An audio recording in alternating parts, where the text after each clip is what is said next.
Jesus Cristo, segundo nos escreveu São Marcos, no capítulo de número 5, versículo de número 24 ao versículo de número 34, portanto 10 versículos da narrativa do Evangelho segundo São Marcos, no capítulo de número 25. Se você tem a Bíblia impressa, se você a tem em meio digital, se você a tem escrita em pedra, ou em pergaminho, ou em papiro, não importa aonde, o importante é o conteúdo, não importante é a forma, o relevante é que é a palavra de Deus, amém? No smartphone é a palavra de Deus, em pedra é a palavra de Deus, impressa no papel é a palavra de Deus, manuscrita é a palavra de Deus, aleluia. Tome comigo a palavra, Evangelho de Jesus Cristo, segundo nos escreveu São Marcos, capítulo 5,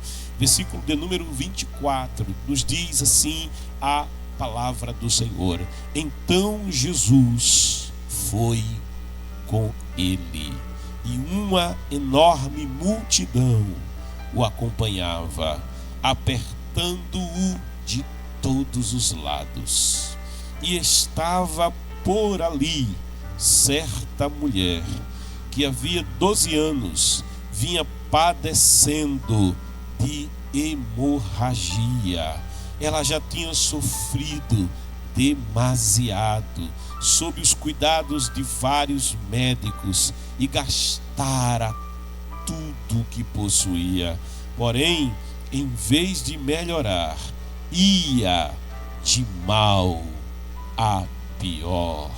Tendo ouvido falar a respeito de Jesus, passou pelo aglomerado de pessoas e conseguiu tocar em seu manto, pois dizia consigo mesma: se eu puder ao menos tocar as suas vestes, ficarei curada. E naquele instante se lhe estancou a hemorragia, e a mulher sentiu em seu corpo que estava liberta do seu sofrimento. No mesmo momento, ao sentir que do seu interior fora liberado o poder, Jesus, virando-se em meio à multidão, inquiriu: quem tocou em meu manto? Ao que os discípulos alegaram-lhe: vês a multidão que te comprime de todos os lados e perguntas: quem me tocou? No entanto, Jesus continuou olhando ao seu redor, esperando ver quem havia feito aquilo. Então a mulher, assustada e trêmula, sabendo o que lhe tinha sucedido, aproximou-se e, prostrando-se aos seus pés, declarou-lhe toda a verdade. E Jesus afirmou-lhe: minha filha, a tua fé te salvou, vai-te em paz e estejas liberta do teu sofrimento. Aleluia. Curve comigo a cabeça, Papai Santo, Pai querido. Contempla-nos, ó Senhor, nesta hora. Espírito Santo de Deus, que nos preside, fala conosco, Senhor, a tua palavra. Prepara, Senhor, a mente, prepara o nosso coração para a semeadura da tua palavra. Aplica, Senhor, a nossa vida, que ela cumpra propósitos segundo a tua vontade e o teu querer em nossas vidas nesta manhã. Por ela te louvamos e te rendemos graças, em nome de Jesus. Amém. E graças a Deus. Queridos amados, esta narrativa do Evangelho segundo São Marcos, capítulo 5, esses 10 versículos do 24 ao 34, por certo, é uma narrativa por demais conhecida. Por certo, você já ouviu muitos sermões acerca deste texto, acerca deste fato ocorrido no ministério de Jesus, no momento em que seu ministério estava bastante conhecido, bastante divulgado, em que multidões acorriam para estar aonde Jesus estava. E nesta feita, ele está na base aonde ele estabeleceu o seu ministério, a saber, em Cafarnaum. E ali em Cafarnaum, Jesus costumava estar. Ali em Cafarnaum, Jesus passou a residir quando sai de Nazaré da Galileia. E ali havia o mar. Cafarnaum está situada às margens do mar da Galileia. E Jesus percorria aquela extensão de 22 por 13 de largura e comprimento do mar da Galileia de barco, porquanto margeando ali as águas do mar da Galileia haviam outras cidades, haviam outras povoações, e Jesus as visitava, usando como via de deslocamento os barcos que haviam ali. Então, nesta ocasião, Jesus está retornando de Gadara. Ele foi ali visitar a um gadareno, ele foi ali libertar um gadareno possesso, e aquele gadareno, tendo sido liberto, ficou ali como o primeiro missionário ali na Decápolis. E agora Jesus retorna para a cidade de Cafarnaum. E voltando para Cafarnaum, uma grande multidão estava ali. Uma grande multidão queria ouvir Jesus. Ah, como é gostoso ouvir Jesus falar. Ah, como é maravilhoso aprender de Jesus. Ele é o verbo de Deus, ele é a sabedoria de Deus, ele é a palavra de Deus, ele é o centro da Bíblia Sagrada. Não há assunto melhor, não há assunto mais maravilhoso que alimente a nossa alma do que ouvirmos falar de Jesus, do que ouvirmos o próprio Jesus falar. Ele é o pão da vida. Sim, a nossa alma tem sede, mas é sede de Jesus, é sede da sua palavra. Nem só de pão vive o homem, mas de toda palavra que sai da boca de Deus. Então aquela multidão estava faminta, mas faminta da palavra. Aquela multidão tinha uma expectativa, mas era uma expectativa em Deus. Jesus estava ali e a multidão o cercava, e em meio àquela multidão que o recebia, aparece o príncipe da sinagoga, Jairo, que vai em busca de socorro. A sua filha, de apenas 12 anos de idade, uma menina, ela jazia moribunda, terrivelmente enferma, às portas da morte. E Jairo, tendo tentado tudo, usado os recursos, os médicos, não tendo resposta, ele lembra de Jesus. Ele lembra que quando Jesus visitou a sinagoga pela primeira vez, ele falou com autoridade, e um possesso de demônios foi liberto. E todos ali se admiravam. Que poder é esse? Que autoridade é essa? Porque ele ordena e os demônios obedecem e vidas são libertas. Sim, ele se lembra que naquele mesmo sábado Jesus foi pousar na casa de Simão Pedro, e a sogra de Pedro, que jazia enferma, ela foi curada, levantou-se do leito.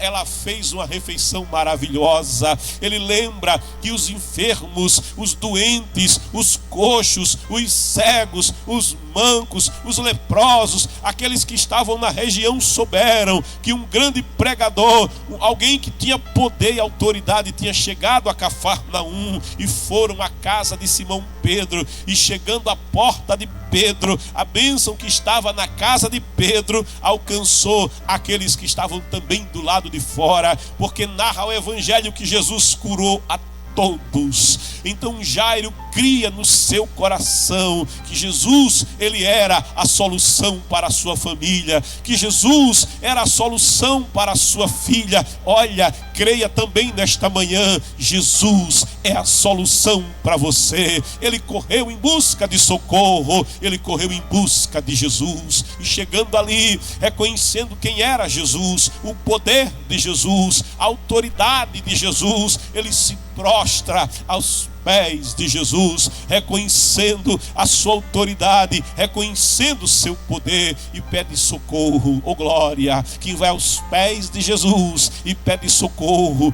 não fica sem resposta, porque Jesus, ouvindo o clamor daquele pai aflito, ele se dispõe a ir à sua casa e a restaurar a sua filha, a saúde da sua filha. E é nessa situação, é nesse contexto que Jesus começa a se deslocar. Mas esse deslocamento não é rápido, esse deslocamento não é fluido, ainda que Jairo estivesse muito apressado, ainda que Jairo quisesse romper a multidão. Mas a palavra diz que havia ali uma grande multidão de pessoas, e se você já esteve cercado de uma grande multidão, você sabe, não é fácil se mover, não é fácil se deslocar. A multidão apertava, a multidão estava por todos os lados, e o deslocamento não era fácil, o deslocamento era lento, o deslocamento era difícil. Mas Jesus, ele ia caminhando com aquela multidão em direção à casa de Jairo.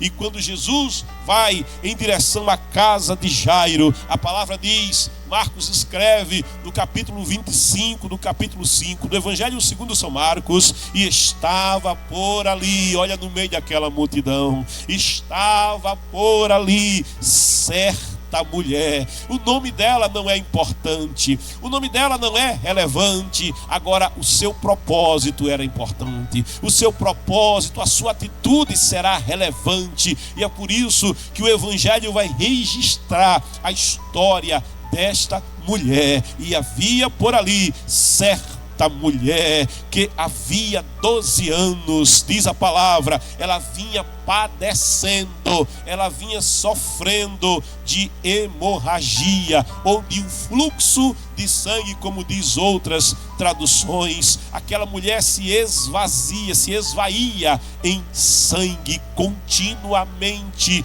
e a palavra diz que há 12 anos ela padecia, ela sofria deste grande mal. Sabe, 12 anos desta situação, naquela cultura, naquele contexto, em uma medicina ainda rudimentar, com recursos científicos muito limitados, significava, diante das regras sociais daquele tempo, que aquela mulher, há 12 anos, ela não tinha vida, há 12 anos, ela não tinha perspectiva, há 12 anos, ela não podia fazer planos, ela não podia sonhar sonhos, não, ela era uma morta-viva. Esta era a condição de terrível sofrimento daquela mulher. Sabe, uma mulher naquele contexto em que ela estava, ela era considerada para aquela cultura uma mulher imunda. Olha só a palavra como é pesada, uma mulher em estado de imundícia. Era esta a situação. Então um preconceito muito grande estava sobre a vida daquela mulher. A sua situação implicava em que as pessoas não queriam se aproximar dela. A sua situação implicava em que ela não podia mais estar junto da sua família, porque era considerada imunda a sua condição. A doença não era contagiosa, mas ainda que a doença não fosse contagiosa, ela era uma leprosa social. Ela não tinha casamento, ela não tinha vida familiar, ela não podia abraçar os seus filhos, nem ser pelos seus filhos abraçada. Há 12 anos que no dia do seu aniversário ela não tinha festa, no dia do seu aniversário ela não tinha alegria. Não, por quê? Porque ela não tinha como ter contato social com ninguém. Era para ela um tempo terrível de sofrimento. Mais de uma década que aquela mulher sofria. Mas aquela mulher, naquele dia, em meio àquela multidão que acorria para ver Jesus, para ouvir Jesus, estava ali aquela mulher. Esta mulher estava ali, ela estava onde Jesus estava. No versículo 26 diz: ela já tinha sofrido demasiado, ou seja, o seu sofrimento era por demais, era além do que ela podia suportar, era em demasia. Sob os cuidados de vários médicos, essa mulher sofrera, e ainda que vários médicos tivessem tratado dela, naquelas limitações que tinha a medicina daquela época, os médicos mais pareciam curandeiros, sabe, os recursos que eles tinham, científicos eram muito poucos, havia uma mistura entre curandeirismo e medicina, e esses médicos, ainda que tendo competência em muitos casos, diz a palavra, sob os cuidados de vários médicos, ela gastara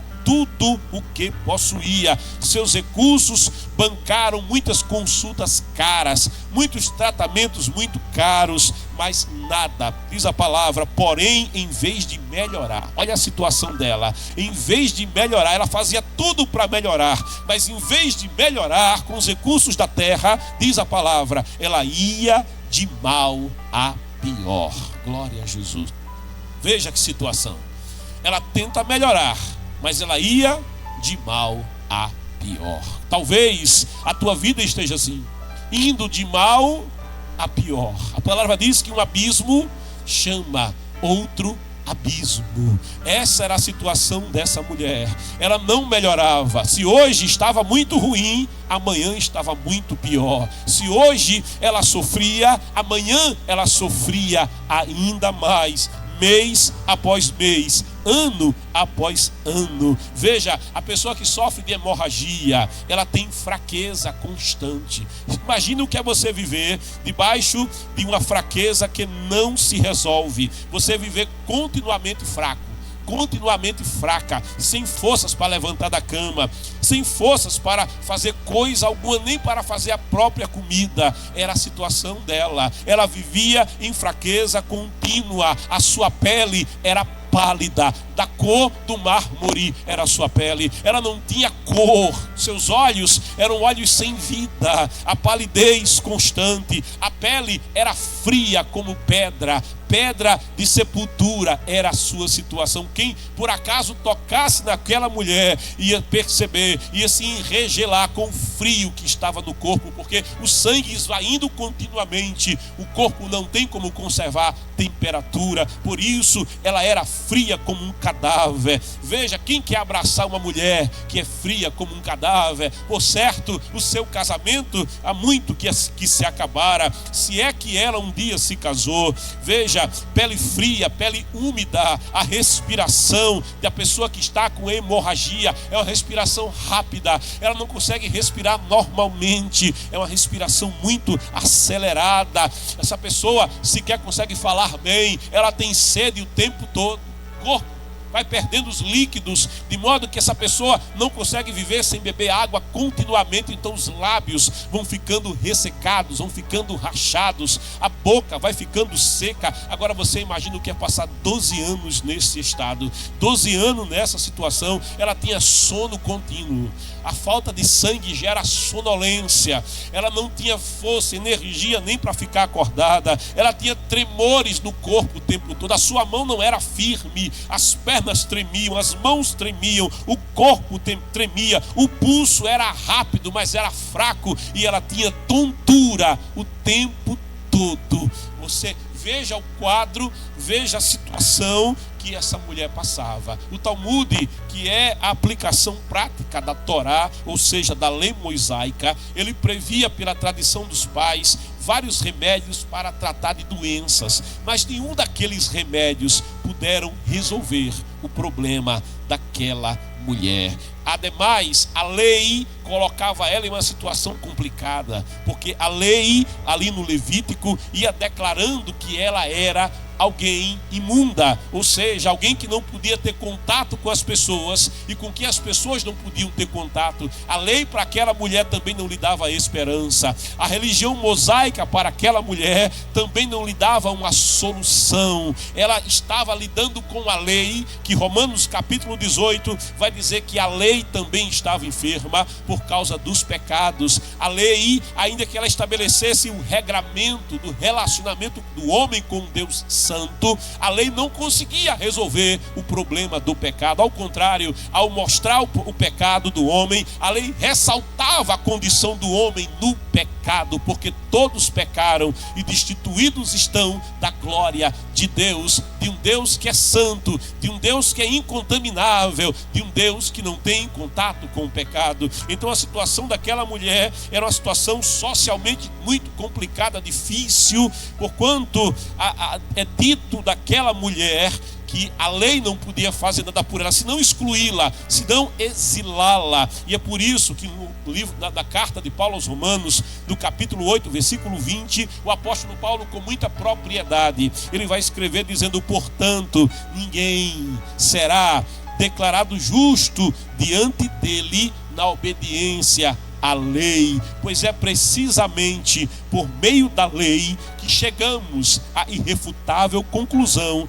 de que todos somos pecadores. Ou seja, Paulo vai escrever também dizendo: pelas obras da lei ninguém pode ser salvo. A lei não podia lhe dar salvação espiritual, e a lei também não podia apresentar-lhe solução para a sua saúde, solução para a sua cura. A religião nada podia fazer por ela, a não ser lhe legar 12 anos de muito sofrimento, 12 anos de muito preconceito e 12 anos de muita, oh glória, de muita, mas de muita mesmo, de muito isolamento social e de muita angústia. Mas o versículo 27 vai declarar, Evangelho segundo Marcos, capítulo 5, versículo 27, o evangelista Marcos então escreve dizendo: tendo ouvido falar a respeito de Jesus. Aqui começa a virada na vida desta mulher. Aqui começa a virada na vida desta pessoa. É quando alguém ouve falar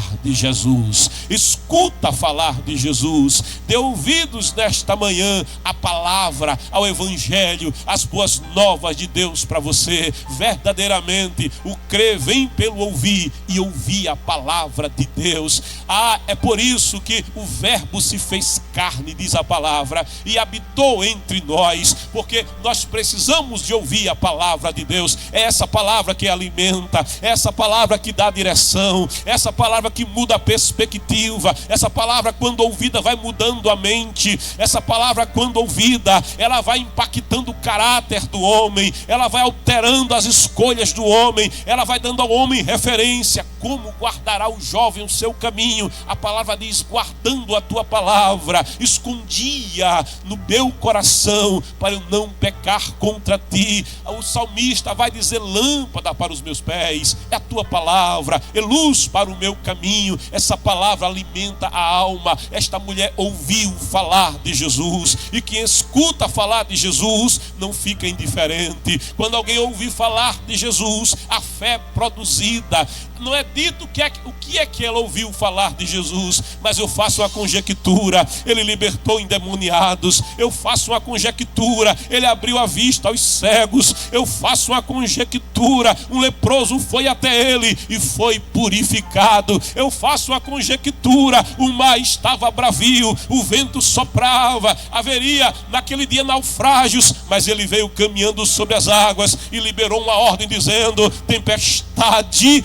acalma-te, vento, silencia-te, e houve calmaria. Eu penso que ela ouviu falar de Jesus, que tendo os pescadores tentado pescar a noite inteira, a madrugada inteira, sabe, lá pelas 11 horas, ele faz um convite a um pescador que lhe ouviu a palavra dizendo: vamos aonde as águas são mais profundas. E aquele pescador, ainda que dissesse para ele: Senhor, essa hora não é hora mais de pescar, os peixes a essa hora, Senhor, não dá certo, é de madrugada, mas eu ouvi a tua palavra, sob a tua palavra eu vou obedecer. E esse pescador foi com ele aonde as águas são mais profundas, lançou a rede, e houve uma pescaria tal que quase que o barco ia a pique. Até os demais barcos que estavam à prainha foram chamados, porque um barco só não podia conter a bênção daquela pescaria. E aquela mulher foi entendendo uma coisa: esse Jesus é diferente. Sim, Jesus é diferente. Ela foi entendendo uma coisa: esse Jesus tem esperança para a minha alma. Sim, Jesus tem esperança para a tua alma. Essa mulher foi entendendo uma coisa: Jesus tem resposta para mim.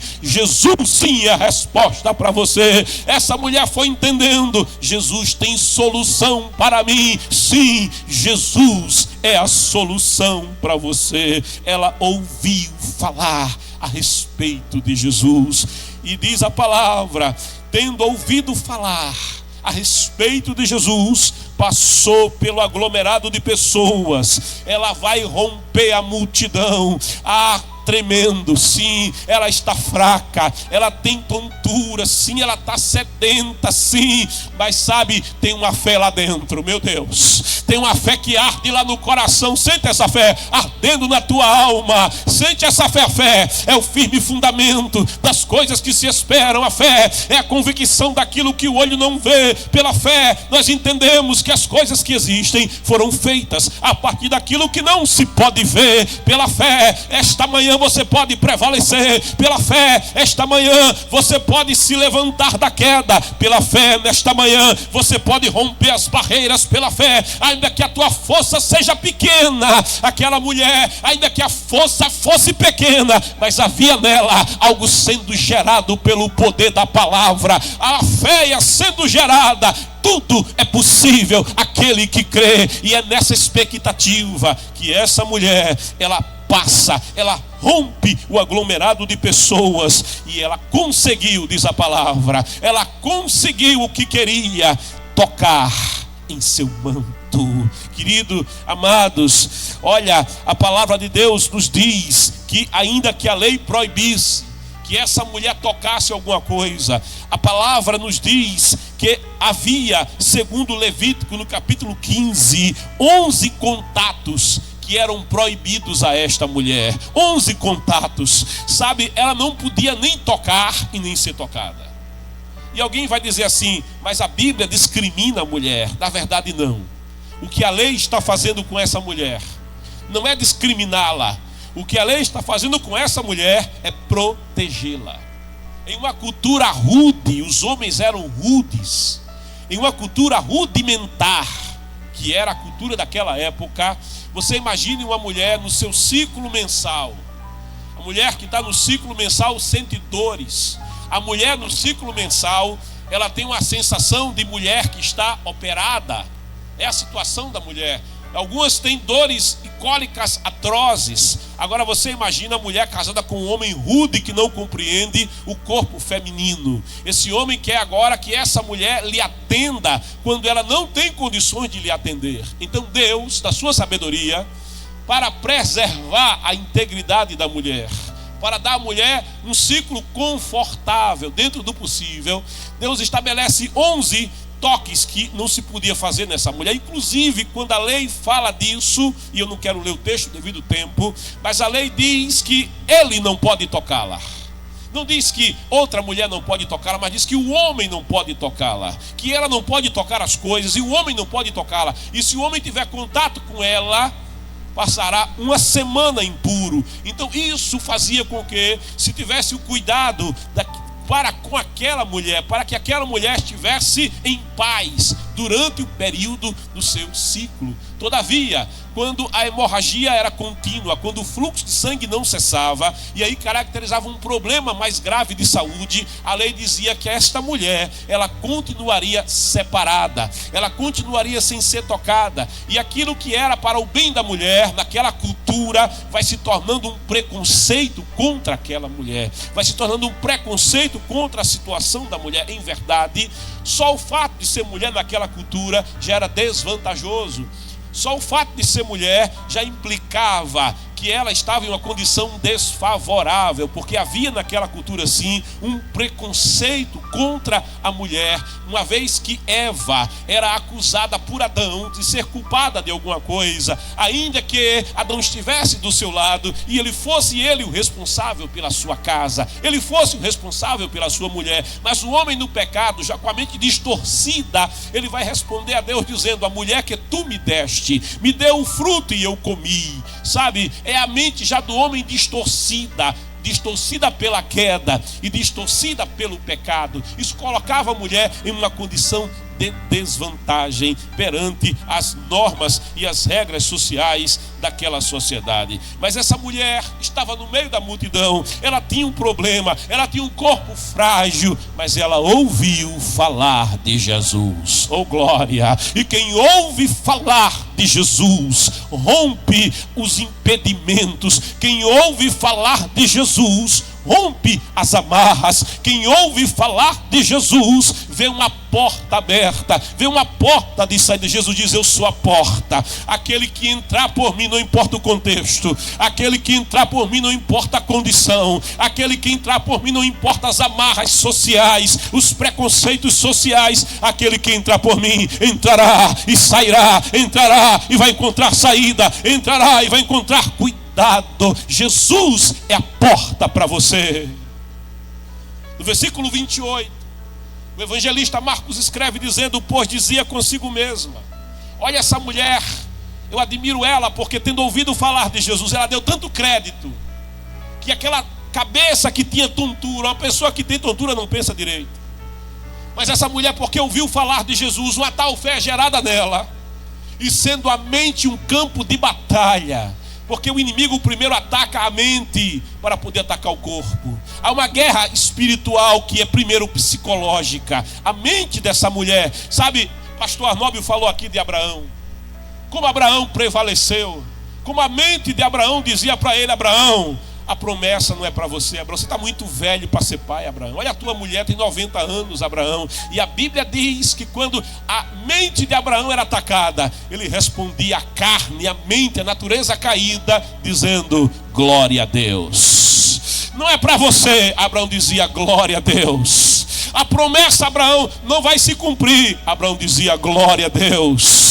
Abraão, Sarai não pode engravidar, Abraão dizia: glória a Deus. Nesta manhã, olha para o impossível, ainda que a tua mente diga: não é para você, não tem como essa porta abrir, não tem como esse milagre acontecer, não tem como você alcançar esta bênção. Abre a tua boca e diga: glória a Deus. Glorifica ao Deus Todo-Poderoso, no meio das situações impossíveis, no meio da tempestade. Ainda que o mal te cerque à esquerda, à direita, à frente e atrás, 1000 cairão à tua direita, 10.000 vai cair do outro lado, mas mal nenhum chegará à tua casa, porque a mim, diz a palavra, se apegou com amor. Se apegue com ao Senhor pela fé, vá dando glória diante do impossível, diante do deserto, diante da tempestade. Dê glória ao Deus dos céus nesta manhã, enalteça ao Deus Todo-Poderoso. Essa mulher dizia na sua mente consigo mesma, ela confabulava: se eu puder, oh glória a Deus, se eu puder, na minha pequena força. O apóstolo Paulo diz que o seu poder se aperfeiçoa na fraqueza. Ele vai dizer: quando eu penso que eu estou fraco, aí ele diz: aí eu sou forte, porque o seu poder, oh glória, eu não sei o teu estado, a tua força, mas recebe força aí. Aquele que espera no Senhor, aquela que espera no Senhor, renovará as forças. Tem renovo de Deus da tua vida, tem renovo de Deus das tuas forças. Recebe renovo da parte do Senhor. Tem a força renovada para andar, para correr, para voar com asas como águia. Diga ao fraco: eu sou forte. Abra a tua boca e diga: posso todas as coisas naquele que me fortalece. Oh glória a Deus. Se eu puder ao menos tocar. Ela diz assim: eu não tenho como ter uma audiência com ele. Não tem como. Ela não tinha a condição de Maria, de Marta, de Lázaro, que Jesus ia na casa deles, e Maria sentava aos pés para ouvir o Senhor, e conversar, e perguntar, e ouvir respostas. Ela não tinha condição para isso, mas ela diz assim: se eu puder pelo menos tocar. Meu Deus, oh glória. É um instante sequer, só para eu tocar, só para eu triscar. Se eu conseguir pelo menos tocar, não é nem tocar nele, é nas vestes dele. Aleluia. Daí eu caminhar, daí eu relaxo. Ei, arrasto. A palavra diz: a esperança para a árvore cortada. Terrineleia, aqui na terra seca. Tecai, secou-se as raízes. A palavra diz: ao cheiro das águas. Basta o cheiro das águas e ela vai brotar. Basta o cheiro das águas e vai ter vida outra vez. Essa mulher tinha uma tal fé que ela dizia: eu não preciso de que ele me abrace, eu não preciso que ele me toque, eu só preciso tocar, roçar as suas vestes. Se eu puder, se eu ao menos tocar as suas vestes, ficarei, isso é fé, ficarei curada. Se eu tocar nele, eu receberei o meu milagre. Se eu tocar nele, o seu poder vai se aperfeiçoar na minha fraqueza. Se eu puder. E apesar do corpo debilitado, Aquela mulher, pela fé, ela ia vencendo a batalha, ela ia batalhando a batalha da fé, ela ia lutando a luta daquele que crê contra a vista. Apocalipse vai dizer que Jesus é a porta para você, tem um posto, uma porta aberta diante de ti. Em Mateus, no capítulo 9, Mateus registra acerca dessa mulher dizendo: tocou na borda do manto. Ele escreve: de repente uma mulher que havia 12 anos vinha sofrendo de hemorragia, alcançou-o por trás. Oh glória, nem pela frente ela foi. Ela vai por trás como a ovelha. Ele diz: quando eu tiro as minhas ovelhas para fora, eu vou adiante delas e elas me seguem. Porque escutam a minha voz. Ela ouviu falar de Jesus e por isso ela segue Jesus pelo caminho. Olha, ouça a voz de Jesus e decida seguir Jesus pelo caminho. Ela alcança-o por trás e tocou. Olha só, tocou na borda ou na orla do seu manto. O evangelista Lucas, no capítulo 8, versículo 44, também registra: ela conseguiu. Recebe a palavra, você também vai conseguir. Ela disse: se pelo menos eu puder, você também vai poder. Ele diz: ela conseguiu se aproximar de Jesus. Se você vier até Jesus, ele diz: aquele que vem a mim, de maneira nenhuma lançarei fora. Tenha liberdade para vir a Jesus. Ele convida: vinde a mim todos os cansados, os sobrecarregados, os oprimidos. Tem resposta dele para você, recebe resposta: eu vos aliviarei. Tem alívio do Senhor para a tua vida, tem alívio do Senhor para a tua causa nesta manhã. Te aproxima de Jesus. Ela conseguiu se aproximar por trás e tocou na borda do seu manto, quando no mesmo instante se lhe cessou completamente a hemorragia. Oh glória a Deus. Como é que eu faço para me aproximar de Jesus? Essa aproximação não é uma aproximação qualquer.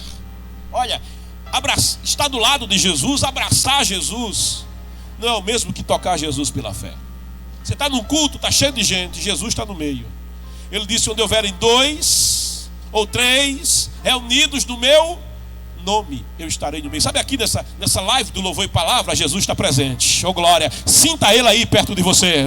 Stockholm, Deleia. Ele está aqui, está aí. A distância não é problema para ele. Mas uma coisa é estar no culto, sabe, sabendo que Jesus está presente, e outra coisa é tocar Jesus pela fé. Havia uma multidão que apertava, que se fosse hoje estava tirando foto, fazendo selfie, pedindo autógrafo. Se fosse hoje era assim. Mas uma coisa é eu estar abraçado, estar do lado, outra coisa é tocá-lo pela fé. Como é que eu toco ele pela fé? E aqui essa mulher vai nos ensinar, e eu quero dividir com você essa manhã. Para tocar em Jesus, primeiro, é preciso se aproximar. Primeira condição para tocar é diminuir a distância entre você e Jesus. Oh glória! Como é que eu faço? Como é que eu faço para me aproximar? Vá diminuindo a distância. Aleluia! Vá sentindo no coração o desejo de conhecê-lo. Vá sentindo no coração o desejo. Jó vai dizer: eu te conheci à distância. Eu ouvia falar do Senhor. Jó vai dizer isso. Mas ele disse: mas hoje os meus olhos te veem, decandea. É dito que Moisés falava com ele face a face, como quem fala com o seu amigo. Jesus quer ser este amigo para você. Ele disse: vocês me chamam de mestre, Senhor, e eu sou, mas eu porém vos tenho chamado de amigos. O amigo chega perto, aleluia. O amigo não tem protocolo para se aproximar, porque é meu amigo. Eu estou. Há um homem, diz Provérbios: não é bom ter muitos amigos, mas há um amigo, esse amigo é Jesus. Há o amigo mais chegado, amigo que amigo é chegado, é perto, mais chegado, mais perto que o irmão. Se aproxime de Jesus nesta manhã, não temas, mas chegue bem perto dele. Segunda coisa que é preciso fazer para tocar Jesus pela fé é descer aos seus pés. Sabe onde fica a orla do manto? Fica embaixo. Oh glória! Jairo sabia disso. Quando Jairo se encontra com Jesus em busca de socorro, ele se prostra nos pés de Jesus. Ele vai no nível da orla do manto. Sabe, o leproso todo podre, fedido, se aproxima de Jesus, a multidão abre, porque o fedor era terrível, e ele era imundo, contagioso, ninguém queria ficar perto, mas Jesus fica ali para receber, porque aquele que vem a mim de maneira nenhuma lançarei fora. Sabe o que faz o leproso? Ele se prostra ao nível do manto, da orla do manto de Jesus, e diz: se tu quiseres, tu podes. Tem alguma coisa que ele não possa? Tem alguma coisa que ele não possa fazer? Nos pés de Jesus tem vitória para você. No nível dos pés de Jesus tem resposta para você. Nos pés de Jesus você está perto do teu milagre. Desce ao nível dos pés do Senhor Jesus. Ele desce, essa mulher desce ao nível dos pés de Jesus. E por que é importante descer ao nível dos pés de Jesus? É porque a lei, ela declarava lá em Números capítulo 15, no versículo 37, diz assim: o Senhor disse a Moisés: fala aos filhos de Israel, tu lhes dirás que se observe ao longo de todas as suas gerações, que se façam borlas, franjas nas pontas das suas vestes, e se ponha um cordão azul celeste em cada uma delas. Vai entendendo. Dessa forma, as borlas ou franjas estarão sempre ali, para que, vendo-as, vos lembreis de todos os mandamentos do Senhor e os cumprais. Não seguireis os desejos do vosso coração, nem os dos vossos olhos, após os quais andais adulterando, a fim de que vos lembreis de obedecer a todos os meus mandamentos, e santos sereis a vosso Deus. Olha, ali no nível da orla estavam as franjas, e as franjas traziam à memória a palavra de Deus, a obediência a um Deus santo.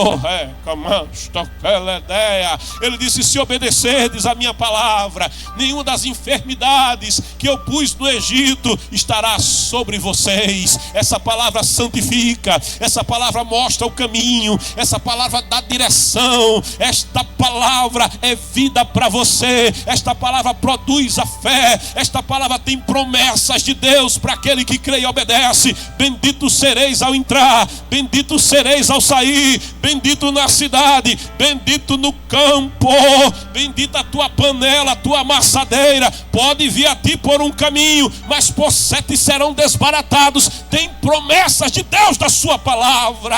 Quando essa mulher se agacha ao nível dos pés, ela vê as franjas, ela lembra dos ordenamentos e ela lembra das promessas. Deus cumpre as suas promessas na vida daquele, na vida daquela que crê. Creia nas suas promessas, tome posse pela fé, oh, aleluia, e haverá milagre esta manhã para você. Ela toca, e naquele instante, diz o versículo 29, se lhe estancou a hemorragia, e a mulher sentiu, oh glória. Esse é o toque da fé. Quem toca pela fé tem impacto. A fé é o firme fundamento. Oh, você precisa acionar a fé. Quando você aciona a fé, esse toque não é qualquer toque. Esse toque não é qualquer toque. Quem toca pela fé sente de volta o impacto. Ela sentiu no corpo, aleluia.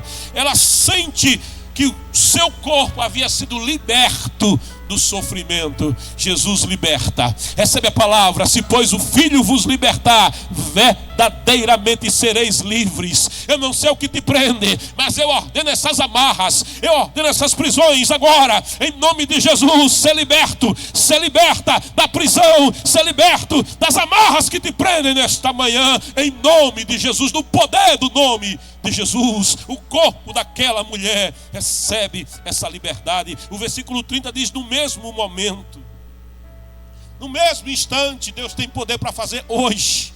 Deus tem poder para fazer agora. Aleluia, não é amanhã. Jesus nunca disse ao enfermo: vem amanhã que eu resolvo, vem amanhã que você fica curado. Não, a resposta de Jesus é já. A salvação de Deus não é para amanhã, é para hoje, é para agora. O milagre não é para amanhã, o milagre é para já. Ele é Deus de já, Ele é Deus de resposta nesta manhã. No mesmo momento, ao sentir que do seu interior fora liberado poder, agora é Jesus quem sente. Curioso é que quando alguém tocava, ele não sentia nada. Quando alguém abraçava, apertava, Jesus não sentia nada. Mas essa mulher nem abraçou, nem apertou, ela tocou pela fé. Oh glória, é isso que faz a diferença. Quando ela toca pela fé, é dito que o Senhor sente, que é do seu interior, sem combinar com Ele, sem pedir permissão a Ele, sem nada disso, do seu interior é liberado poder. Oh glória. Por que é que do seu interior é liberado poder? O poder de Deus é a mão estendida assim, olha. Para que Deus estende a mão, diz Isaías? Ele diz que a mão ele não recolhe, ela fica assim, olha. Oh glória. Pastor, por que eu não recebo o meu milagre? Se a mão está estendida, é só tocar. Oh glória. O problema é tocar. Toca. Toca. A mão está estendida. O poder está à disposição. O problema é tocar.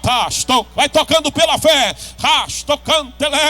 Toca o toque da fé. E o poder e a virtude vai inundar o teu ser nesta manhã.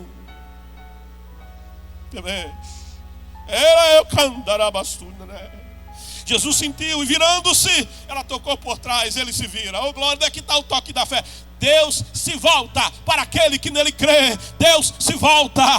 Os olhos do Senhor alcançam aquele que tem fé e o toca pela fé. Jesus ia numa direção, mas a fé faz ele se voltar. A fé faz ele parar. A fé faz ele procurar quem é. Quem foi? Oh glória, quem foi? Quem é essa? Quem é esse? O poder é liberado. Deixa eu te dar uma explicação sobre o poder de Deus. Imagina um fio aqui, olha. Esse fio está encapado. Glória a Deus. Fio encapado está com isolamento. Você pode tocar e pode pegar. Não vai sentir nada. A energia está dentro do fio. Oh glória, mas o isolamento impede. Se não tem fé, você pega no fio, enrola o fio e não vai sentir nada. Agora o toque da fé é diferente. A fé, ela tira a capa do fio.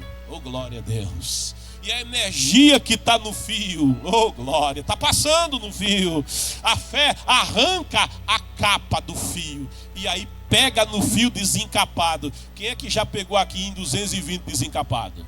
Oh glória a Deus. Quando eu fazia curso técnico, aleluia, a glória da gente era pegar no fio desencapado com 220 e ver se aguentava ali, pelo menos uns 2 segundos, aleluia. Vamos ver se eu vou dar para essa profissão mesmo. Aí pegava no fio assim, olha, oh glória, aleluia, e largava, porque queima a mão.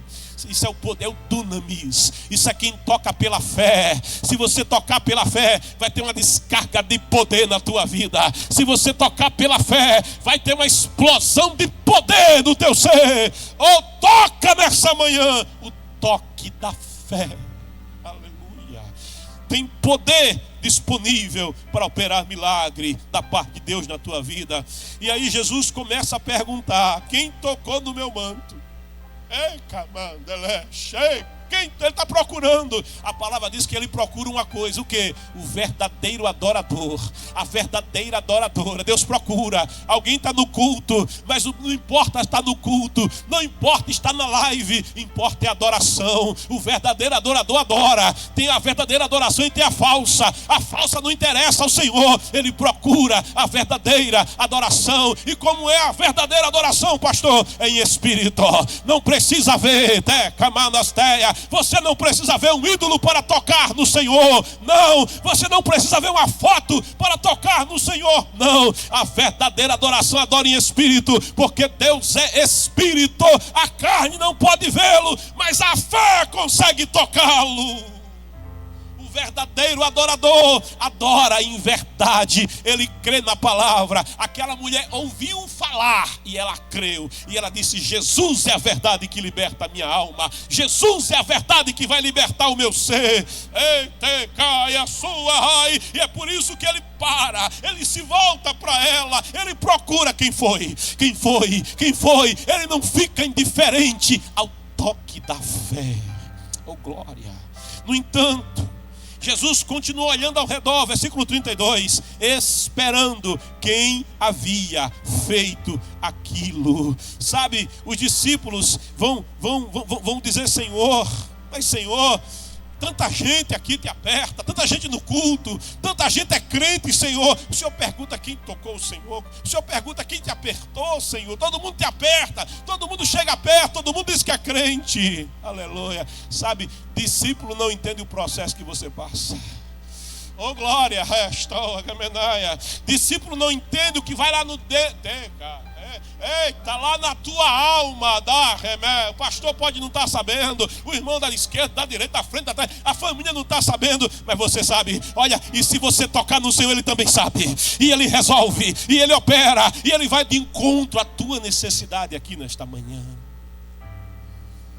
No entanto, Jesus continuou olhando, e aquela mulher, versículo 33, então aquela mulher, oh, eu acho lindo que o nome dela nem aparece. Oh glória, porque não se trata de alguém, se trata da atitude, se trata da lição que essa mulher traz para mim e para você. Essa mulher assustada e trêmula, ela não tremia mais, não era por causa da enfermidade, ela não tinha mais enfermidade, não. É o poder de Deus que faz tremer mesmo. É a glória de Deus na vida daquele que recebe milagre, faz tremer tudo. Eu me lembro que enfermo, aos 14 anos, uma semana de febre. Oh glória, na cama, com tontura, com dor de cabeça, sabe? Oh glória, quarto escuro. O meu irmão, fui na casa da minha tia Áurea, e lá tinha uma irmã visitando. Aquela irmã almoçando, enquanto almoçava, almoço de domingo, ela já tinha apontado o dedo, dizendo: Deus me disse que tem uma obra para fazer nessa direção aqui, ó, numa casa para ali, olha, oh glória. Daqui a pouco chega o meu irmão, dizendo: tia Áurea, vai lá em casa, o Edmilson está muito doente, a mamãe também está doente, a minha mãe estava um mês de cama já, nem levantava, desenganada da medicina, nem podia cuidar de mim. Oh glória, eita, o médico pode não cuidar de você, agora Jesus cuida. Ele faz, ele sabe, ele vê, ele sente nessa manhã o teu processo, a tua dor. E aquela mulher levantava com a minha tia lá em casa, e ela entrava no meu quarto e dizia: meu filho, você crê? Oh glória, você crê? Eu pergunto para você, você que também crê? Eita glória, você crê que Jesus pode? Você crê que Jesus é esperança para você? Você crê que Ele tem solução para o seu problema, para a sua vida, para a sua história, para a sua família, para o seu casamento? Você crê? Você está ouvindo falar de Jesus? Você crê? Eu olhei para ela e disse: eu creio. Eu creio. Ela disse: pois eu vou orar por você, e fechou os olhos. E eu fechei com ela, porque eu não era crente, mas já tinha ouvido falar do Evangelho. Já tinha ouvido a minha tia orando, meu tio orando. Então ela fechou os olhos para orar e eu acompanhei. Oh glória, ainda que eu não soubesse orar, mas enquanto ela orava, eu acompanhava a oração dela. E de olhos fechados eu vi um clarão, sabe? Até hoje eu não entendo direito o que era aquilo, mas de olho fechado parece que o sol acendeu dentro daquele quarto. Aleluia. E eu abri os olhos na hora, porque o clarão era muito forte. E abri os olhos, estava tudo escuro, só aquela mulher balbuciando. E ela olha para mim e diz: levanta, tu está curado. E eu não sei entender. Ela disse: eu estava orando, eu nunca vi descer fogo do céu quando eu oro por alguém, mas pela primeira vez eu estava orando para Jesus curar, e eu vi que desceu fogo do céu, e eu entendi, era o clarão que eu vi.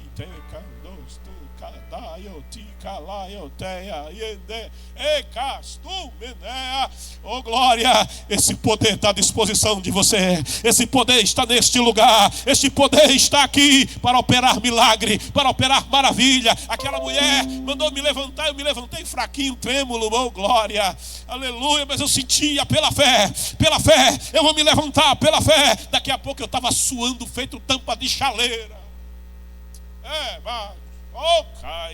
Ela entrou no quarto da mamãe e disse: minha filha, você já tentou de tudo. Você já tentou a mariologia, a mariolatria. Você já tentou, sabe, os médicos. Você já tentou tudo que você pôde. Agora eu te digo uma coisa: eu só oro pela senhora. O seu filho é criança. Agora pela senhora o negócio é diferente. Se a senhora não dobrar joelhos e não descer ao nível dos pés de Jesus aqui agora, não for ao nível da orla do manto dele, entregar para ele a tua vida, a tua alma, o teu coração, eu não vou orar, vou embora. E a senhora sai da cama do caixão.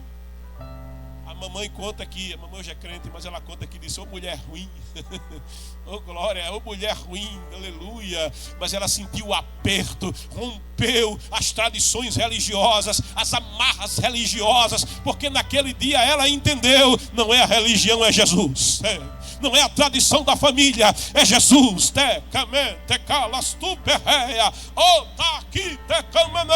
É Jesus que salva, é Jesus quem cura, é Jesus quem resolve, é Jesus quem transforma, é Jesus, é Ele que subiu a cruz, é Jesus, Ele é o poder de Deus para você. Aí ela levantou da cama, dobrou o joelho, botou a face no pó, confessou os pecados, entregou a vida para Jesus. Aquela mulher deu um comando. A mamãe, que estava um mês de cama, saiu correndo. Eu nunca vi um doente ficar um mês de cama e sair correndo. Ela saiu correndo para ter tempo de chegar no vaso sanitário. E quando chegou, todo o mal que estava dentro dela há muitos anos saiu. E ela foi curada. Está curada até hoje. Gosta de oração, fez teologia, gosta da palavra. Cantarou a seme canta labasteia. Jesus é o mesmo ontem, hoje e eternamente. Jesus é esperança para você.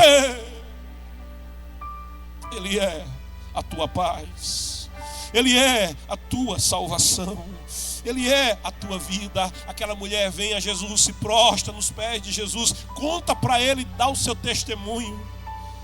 Aí nos pés de Jesus ela recebe aquilo que ela não esperava receber. Porque muito mais e além do que pedimos e imaginamos o que Deus faz em nós, segundo o seu poder que nós opera. E Jesus afirmou-lhe: minha filha. Olha, ela era só criatura, agora é filha. Ela se aproximou como criatura, mas nos pés ela se torna filha. O livro da vida estava aberto, o nome dela já estava escrito naquele instante. Minha filha. É o pai falando com a filha: minha filha, a tua fé é pela fé, querido. A tua fé te salvou. Pastor, eu nunca recebi nada. É porque você não tem fé. Peça ao Senhor: Senhor, me dá fé para receber também. Me dá fé para entender a tua palavra. Me dá fé para entender o sobrenatural de Deus. Me dá fé. Eita, a escama vai cair dos teus olhos nesta hora. E você vai sentir o poder de Deus invadindo também o teu ser. A tua fé te salvou. Vai-te em paz. Ela que não tinha paz agora está cheia da paz. O príncipe da paz adentrou a sua vida. Ela foi até a fonte da paz. Vai-te em paz. Esteja liberta do teu sofrimento.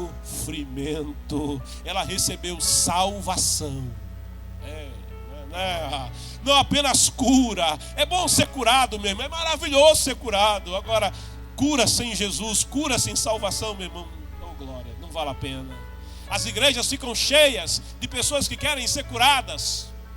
As igrejas ficam cheias de pessoas que querem libertação. As igrejas estão cheias de pessoas que vão a cultos de libertação, a cultos de milagres. Olha, mas sair da igreja com os dois pés de Jesus, com os dois pés curados, sem a salvação, vai para o inferno com os dois pés. Chegar na igreja cego e receber a cura dos olhos é maravilhoso.